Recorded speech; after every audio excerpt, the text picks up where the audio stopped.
Hoş geldiniz. Bu videoda Dell Pro 14 cihazınızda mikrofonu nasıl sessize alacağınızı göstereceğim. Dizüstü bilgisayarınızda mikrofonu sessize almak için Fn ve F4 kısa yolunu ya da sadece F4 tuşunu kullanabilirsiniz.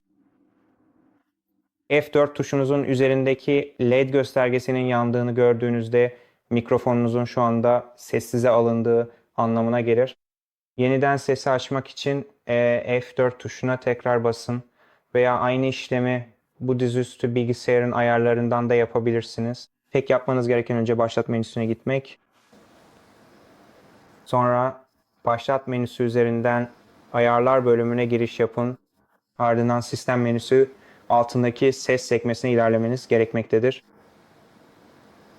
Ses bölümünde giriş aygıtlarınızı bulun ve burada sadece mikrofon simgesine tıklayın.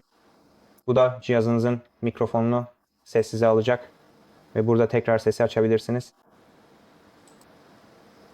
Ayrıca mikrofon özelliklerine gidip mikrofonunuzun kullanımına izin vermeyebilir veya izin verebilirsiniz.